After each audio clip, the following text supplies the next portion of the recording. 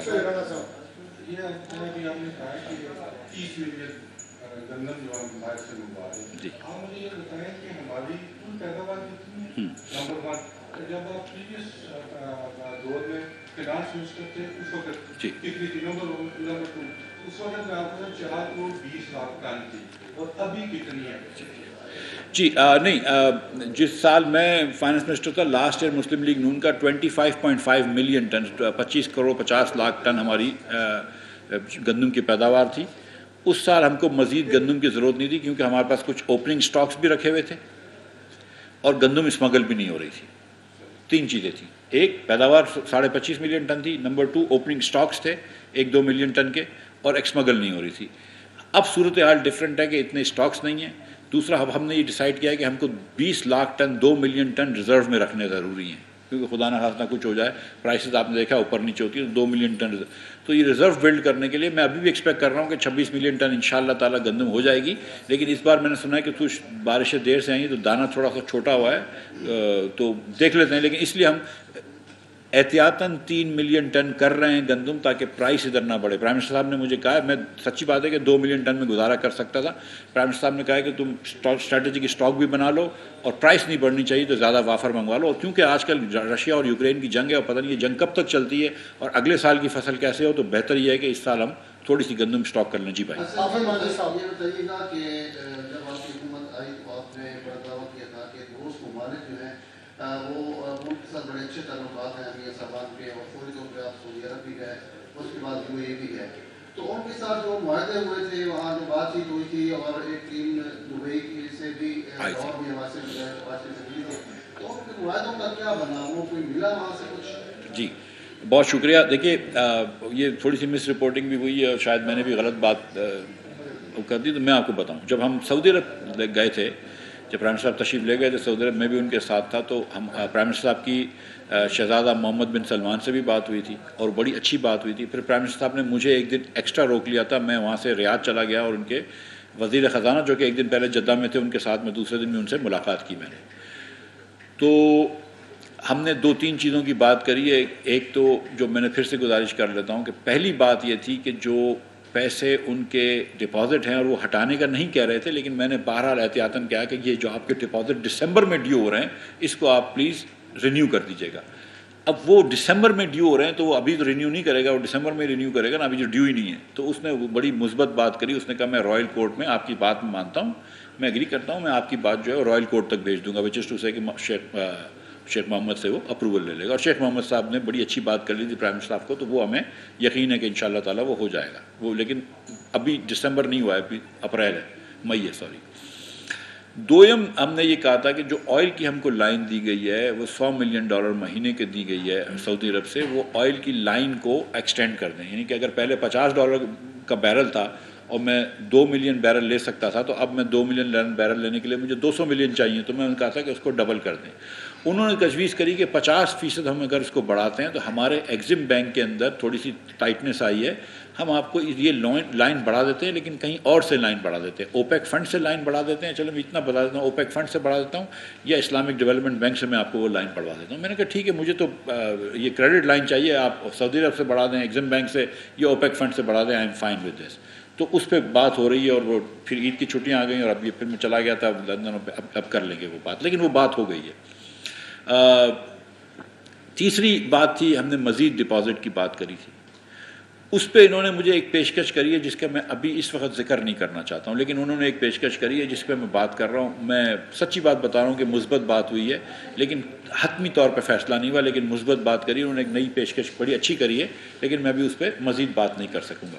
اب آئیے آپ دبئی کی بات پہ، یو اے ای کی بات پہ، ماشاءاللہ معذرت کے میں یو اے ای کے دورے پہ نہیں تھا، وہ جب پرائم منسٹر صاحب کچھ گھنٹے رکے تھے، لیکن پھر وہ جب تشریف لے گئے تھے وہ واپس جب آئے تو عید کے دن یو اے ای کی ٹیم آئی تھی، ان کی بات چیت تھی، ہماری عید تھی، میں بھی اس موجود تھا، اور پرائم منسٹر صاحب نے کمیٹی بنائی ہے جس کا میں ہیڈ ہوں، جو ان سے نیگوسیٹ کر رہی ہے، اور اس کے بعد پھر انہوں نے کچھ چیزیں انفارمیشن مانگی تھی، ہم نے وہ انفارمیشن دی ہے، ہم کو کچھ کام یہاں پہ کرنا تھا جو ہم ابھی تک نہیں کر پائے کیونکہ ہمارے کچھ چیزیں کرنی ہیں ہمیں، وہ ہم کر کے ان سے بات کریں گے، پھر اس کے اندر یہ ثانیہ ہو گیا شیخ خلیفہ کا، تو انشاءاللہ تعالیٰ یہ بھی بات ہو جائے گی، کسی نے منع نہیں کیا، سب بات کر رہے ہیں، لیکن کچھ 4 6 8 دن لگتے ہیں ان چیزوں میں، تو وہ لگ رہے ہیں جی۔